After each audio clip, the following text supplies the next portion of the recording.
하루 주셨습니다. 할렐루야 샬롬 하고 우리 인사하십니다. 할렐루야 샬롬 샬롬 샬롬 샬롬 샬롬. 하나님 사랑합니다. 여러분 주 안에서 사랑합니다. 오늘 대안이 있는 리더 느헤미야 5장 1절에서 13절 말씀, 백성들이 이제 너무너무 가난하고 먹지 못하고 또한 정말 어려움을 많이 당하고 있는 가운데 이제 느헤미야가 지혜를 갖고 또한 이렇게 백성들을 편안하게 해주는 그런 내용입니다. 1절부터 쭉 저희들 같이 합동했는데요. 그때 백성들이 그대 아내와 함께 크게 부르짖어 백성들이 그들의 형제인 유다 사람들을 원망합니다. 어떤 사람은 말하기를 우리와 우리 자녀가 많으니 양식을 얻어먹고 살아야 하겠다 하고 라고 이렇게 말씀이 시작되고 있죠. 5장 전면적인 내용을 보면 우리 자녀를 종으로 판다. 5장 5절에 하나님은 동족을 종으로 부리지 말고 이방인들 중에서 종을 사서 부리라고 하셨는데 우리 동족을 왜요? 굉장히 가난한 때가 되다 보니까 땅을 그냥 막 헐값에 팔고 우리나라도 IMF 때 그랬다고 그러죠. 돈 있는 사람은 더 돈을 더 많이 벌었고 가난한 사람은 더 가난하게 어려워지면은 빈익비가 더 커진다라는 겁니다. 근데 지금 이 성전 건축을 하면서 너무너무 힘들고 어렵게 건축을 하는데 이제 너무 먹을 게 없고 너무 가난해서 종을 내 백성들에게 또한 종으로 판다는 거예요. 있는 사람들에게 내 자녀들을 돈을 받고 종으로 판다. 이스라엘은 하나님의 종이란 종으로 팔지 말라고 했는데 레위기 25장 39절에서 42절 보니 내 형제가 가난하게 되어 내게 몸이 팔리거든 너는 그를 종으로 부리지 말고 품꾼이나 동거인과 같이 함께 있게 하여 희년까지 너를 섬기게 하라. 그때는 그와 그의 자녀가 함께 내게서 떠나 그의 가족과 그의 조상의 기업으로 돌아가게 하라. 그들은 내가 애굽 땅에서 인도해낸 내 종들이니 종으로 팔지 말 것이라. 그들은 내 종이니까 사람에게 사람으로 너희 민족끼리 동족끼리는 종으로 절대 팔지 말라고 이렇게 나와 있는데 우리는 지금 동족에게 종으로 판다. 이렇게 백성들이 부르짖는 그러한 음성입니다. 또한 이자 받기를 그치자. 5장 10절에 이제 느헤미야가 얘기하죠. 나와 내 형제와 종자들도 역시 돈과 양식을 백성에게 구워 주었거니와 우리가 그 이자를 받지 말자. 이렇게 어렵고 가난하게 살고 있으니 이자는 너희들 받지 않아도 살 수 있지 않겠느냐는 거죠. 출애굽기 22장 25절에 내가 만일 너와 함께 내 백성 중에서 가난한 자에게 돈을 부어주면 너는 그에게 채권자같이 하지 말며 이자를 받지 말 것이며 이렇게 증가하고 있습니다. 신명기 23장 19절에서 20절에도 그렇게 말씀하고 있죠. 내가 형제에게 부어주거든 이자를 받지 말지니 곧 돈의 이자, 신분의 이자, 이자를 낼 만한 모든 것의 이자를 받지 말 것이라. 타국인에게 내가 구워주면 이자를 받아도 되거니와 내 형제에게 구워주거든 이자를 받지 말라. 이렇게 증거하고 있습니다. 이렇게 이스라엘 백성과 이방인의 차이에 대해서도 말씀하죠. 이스라엘 백성 종으로 부를 수 없고 이자도 받아서도 안 된다. 이방인에게는 종으로 부를 수도 있고 이자도 받아도 된다라고 말씀에 증거하고 있다라는 겁니다.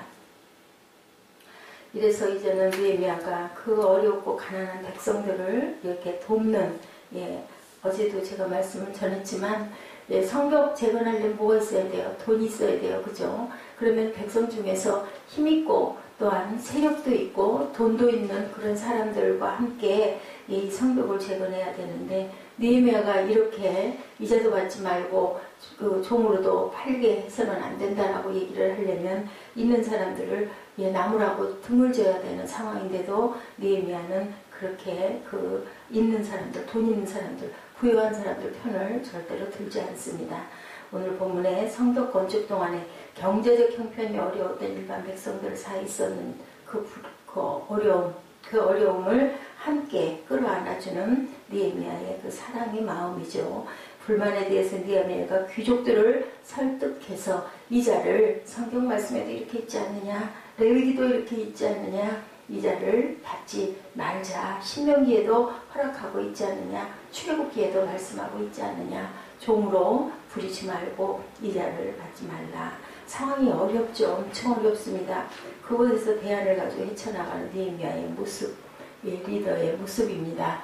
우리는 자칫 있는 사람 편에 붙어서 아구하기 쉽고, 저 사람에게 내가 그렇게 했다가는 내가 살아갈 부분이 막막해지고, 그죠? 교회가 어려워지고, 내 나라의 정치에 있어서도 강대국에게 의지하지 않고 등을 돌리는 거 굉장히 위험한 일인데, 또 불구하고 느헤미야는 그 성벽도 전부 각자에게 맡겼으니, 그래서 있는 사람들이 두목도 하고 그랬잖아요. 시간도 더 많이 할애하고, 하고 나서 와서 또 하고 있는데, 이렇게 되면 돈 있는 사람들이, 부유한 사람들이 얼마나 불만을 갖겠습니까? 나 그 성벽권 재건 안 해. 그래 버려도 그만인데도 느헤미야는 이렇게 설득하는 훌륭한 모습을 보여주고 길찾기를 한 거죠. 대로를 아니라 소로를, 좁은 길을, 힘든 길을 선택을 합니다.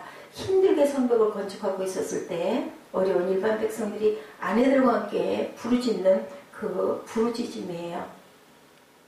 돈이 없으니까 힘령 때 곡식을 얻고자 해서 돈을 빌리고, 왕에게 세금을 위해서 내기 위해서 또한 돈을 빌릴 수밖에 없었어요. 지금 성벽을 재건하느라 제대로 또한 일 또한 할 수가 없는 거죠. 그래서 그들은 그들이 빌린 돈에 대한 이자를 갚기 위해 자신들의 자녀를 종으로 팔고 땅을 헐값으로 파는 그런 어려운 처지에 놓여 있습니다. 백성들의 원망의 소리를 들었던 느헤미야는 크게 분노하는 마음이 일어나는 거죠. 느헤미야가 바사 제국에 있을 때 그들은 형제들이 다른 사람에게 노예로 팔려가지 않도록 최선을 다해서 돈을 갚아주었던 그러한 사람이었어요. 그런데 지금 조국에서 형제가 형제를 노예로 팔고 그 형제를 사서 노예로 부리는 걸 보니 얼마나 마음에 아픔이 컸겠습니까? 느헤미야는 분노의 마음을 그런데도 표출하지를 않고, 분노한다고 되는 게 아니죠. 책망한다고 일이 해결되는 게 아니에요. 그래서 우리가 중요한 것, 내 뜻대로 내 마음대로 되지 않는다 하더라도, 정말로 저도 그렇습니다. 보니 지나간 날들을 보니 분을 내어서 좋았던 거는 아무것도 없어요. 돌아오는 게 오히려 나에게 화살과 아픔과 또한 질시와, 그리고 더 어려움만 더 커지고, 그죠?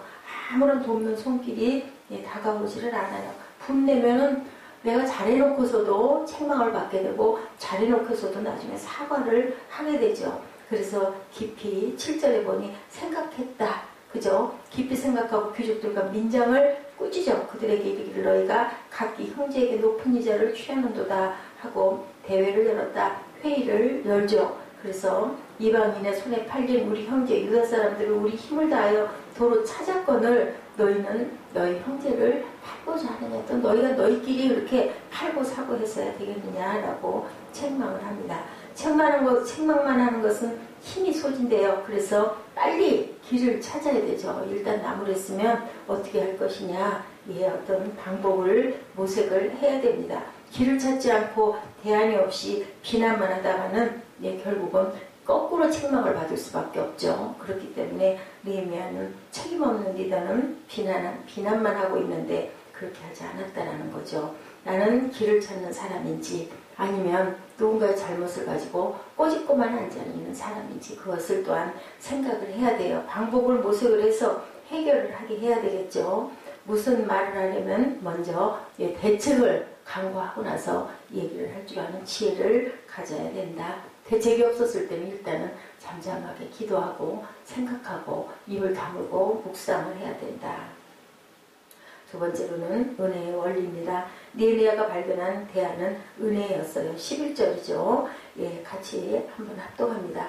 그런즉 너희는 그들에게 오늘이라도 그들의 밥과 포도원과 감나무와 집이며 너희가 구워준 돈이나 양식이나 새 포도주나 기름의 100분의 1을 돌려보내라 하였더니 12절에 그들이 말하기를 우리가 당신의 말씀대로 행하여 돌려보내고 그들에게서 아무것도 요구하지 아니하리다 하기로 내가 제사장들을 불러 그들에게 그 말대로 행하겠다고 맹세하게 하고 내가 옷자락을 털며 이르기를 이 말대로 행하지 아니하는 자는 모두 하나님이 또한 이와 같이 그 집과 산업에서 풀어버리실지니 그는 곧 이렇게 털려서 빈손이 될지로다 하며 회중이 다 아멘하고 야훼를 찬송하고 백성들이 그 말한 대로 행하였더라. 결국은 누구에게? 하나님께 의뢰하죠. 너희들 그렇게 행한 대로 하지 아니하면 내가 하나님께 이렇게 안 할 것이니 너희들이 그렇게 털려서 빈손이 될 거니 너희들 알아서 해라. 예, 더 이상 더 큰 협박은 없는 것 같아요. 근데 협박이 아니라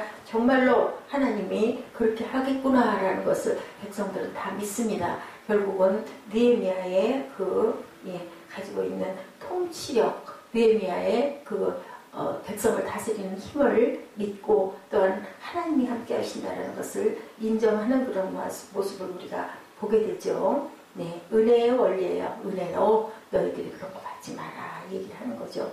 그 당시에 이자는요 1년에 12%였다고 11절에 그렇게 증가하고 이제 100분의 1을 돌려보내라 라고 얘기를 하고 있습니다. 이 당시 페르시아에서는 보통 연 20% 정도의 이자를 받았다라고 해요. 우리나라에는 과거에 고리대금업 50% 반을 받는 아주 무서운 이자를 그렇게 이자 놀이를 했죠. 그래서 연 11%는 많은 액수가 아니에요.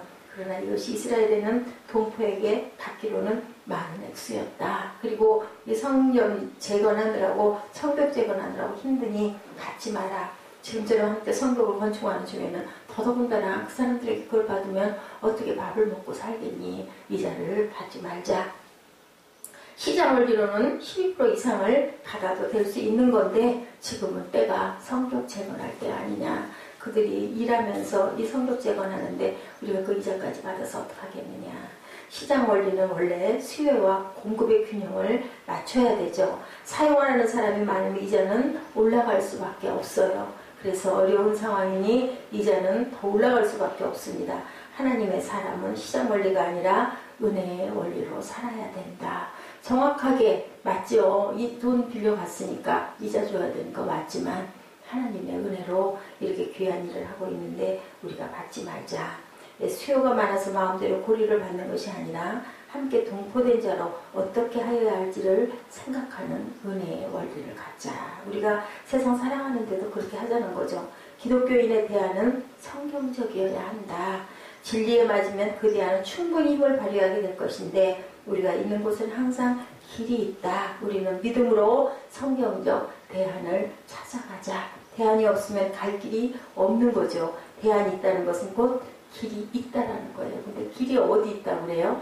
나는 곧 길이요 진리요 생명이니라 주님이 말씀하시죠. 그러면 그 말씀 안에 분명히 대안이 있으니 그것을 지혜로 우리가 구해가자. 세상 방법과 세상 생각과 똑같으면 우리 크리스찬들이 아무런 의미가 없지 않느냐라는 거죠. 우리는 우리가 처한 것에서 항상 갈 길을 찾아야 한다. 성경에 합당한 갈 길을 찾고 거기는 분명히 길이 있으니까 리더는 길이 막혔다고 말하면 안 되는 거죠. 길을 찾아놨고 그 길로 인도해야 되는 게 훌륭한 귀한 리더라는 것을 느헤미야를 통해서 봅니다. 성경에서 말하는 길을 잘 찾아 사람들을 이끌 수 있는 리더가 되시기를 주님의 이름으로 축복합니다. 느헤미야의 개혁에 대해서도 또한 쭉 이렇게 나와 있어요. 우리가 지금까지 읽어본 그 모든 것들이 느헤미야의 개혁에 대한 그런 말씀의 증거였었죠. 진리는 우리가 선택하고 안 선택하고 할 수 있는 것이 아니다. 진리의 말씀대로 걸어오는 느헤미야는 이러한 부분들도 또한 성경을 딱 제시를 하죠. 출애굽기 말씀, 신명기 말씀, 레위기 말씀 증거해서 종으로 부리면 안 되고 이자를 동족끼리 받으면 안 되고 특히나 또한 지금 성벽을 건축할 때 아니냐. 이방인에게는 받을 수 있지만은 우리 동족에게 그걸 받아서 그들을 더 힘들게 하고 귀찮게 하고 배가 고프게 해서야 어찌 성벽을 제대로 건축할 수 있겠느냐. 우리가 은혜로 그들에게 그런 것들을 받지 말고 보살펴주고 불쌍히 여기고 사랑으로 풀어주자라고 얘기를 합니다. 지금 가난한 백성들의 원망 소리를 느헤미야는 그냥 넘기지 않고 자기가 일하기 편한 쪽으로 가지 않고 그것도 돌봐주고 다독여 줬을 때 백성들은 얼마나 목숨을 바쳐서 그죠? 성벽 재건을 완수하려고 얼마나 감사하겠어요? 이자를 안 받는다니 얼마나 감사하고 종으로 팔릴 자녀들을 구해서 도로 자녀를 기르고 살 수 있게 해주면 얼마나 감사하겠습니까? 그것처럼 귀한 은혜는 없죠. 진리라고 또한 무척대로 강요하지 않고 어떻게 했다고 그래요? 회의를 해서 우리 이러이러하니 받지 말자. 하나님의 말씀에도 이렇게 있지 않느냐. 지금 그럴 때가 아니지 않느냐 했더니 전부 다 아멘으로 화답을 하죠. 안 그랬다가는 하나님이 너희들의 것들을 다 뺏어갈 거니 너희들 그렇게 하라라고 얘기를 합니다. 이게 뭘까요? 예, 권위예요. 권위. 그죠? 권위가 있었을 때 얘기를 하면 그대로 순종을 하게 되죠. 우리는 이방인의 손에 팔린 우리 형제 유대 사람들을 우리 힘을 다하여 속량하였거늘 너희는 또한 너희 형제를 또 팔려고 하니 할 말이 없는 거예요. 우리가 어떻게 해서 이렇게 여기 와가지고 성전 재건을 하고 성벽 재건을 하고 이렇게 황폐해져 있는 이 나라를 다시 재건을 하는 이 마당에 그걸 위해서 일하고 있는 백성들에게서 또 이렇게 해서는 우리가 되겠느냐. 느헤미야는 극명하게 대조되는 두 가지를 가지고 비교합니다. 이름은 느헤미야의 이름은 바벨론에 있을 때 형제들이 노예로 팔려가는 것을 막기 위해 돈을 아끼지 않고 투자하고 속량해 주었던 그러한 사람이었기 때문에 더더군다나 그걸 아주 그냥 정말 막으려고 혼신의 힘을 다하죠. 지금 예루살렘 땅에서 형제 유대 사람들을 돈 때문에 팔고 사고 하는 것은 이거는 말도 안 돼. 우리가 바벨론에서도 그렇게 했는데 우리 민족들을 우리끼리 사고 파는 게 있을 수가 있느냐. 얼마나 화가 나겠습니까. 느헤미야는 이 두 부류의 사람들을 비교하면서 형제를 종으로 가는 것이 얼마나 큰 잘못인지 뭘로? 말씀으로. 그죠? 길이 여기 있지 않니? 이건 잘못된 거 아니냐. 지금 당장 너희들이 좋아서 그렇게 하지만 결국은 또 바벨론 포로로 끌려갔던 그때처럼 너희들 다 잃어버릴래? 라고 얘기를 하니 아무도 거기에 대해서 반론을 제기할 수가 없습니다. 사람들 중에 진리가 가려져 있다는 거. 그럴듯 하잖아요.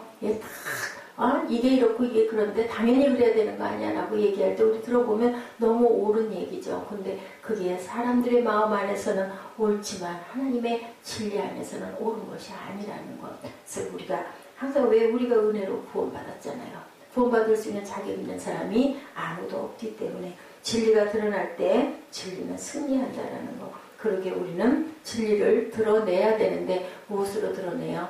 우리말로, 우리 생각으로, 우리 의견으로, 우리 지혜가 아닌 하나님의 지혜로 느헤미야처럼 이렇게 아주 지혜롭게 더 이상 말할 수 없도록 하나님이 너희들도 또한 똑같이 그렇게 할 거야. 할 말 없는 거죠. 아무리 힘들어도 우리가 진리를 선택하고 그 악에게 그냥 같이 편승해서 같이 끄덕거리고 같이 정죄하고 비판하고 내가 살아남을 길로 그렇게 가서는 안 된다라는 것. 어려워 보이는 진리의 길을 우리가 가도 승리한다. 왜? 하나님이 말씀하셨기 때문에. 지금은 항상 깜깜한 것 같고 말도 안 되는 것 같아도 우리가 그쪽으로 방향을 몸을 돌리면 하나님께서는 더 귀한 은혜를 주신다라는 것. 쉬운 길을 가려고 너무 쉽게 진리를 버리는 사람들이 많죠. 진리를 행하고 가는 오늘 귀한 복된 푸르른 5월 되시기를 주님의 이름으로 축복합니다. 기도하시겠습니다.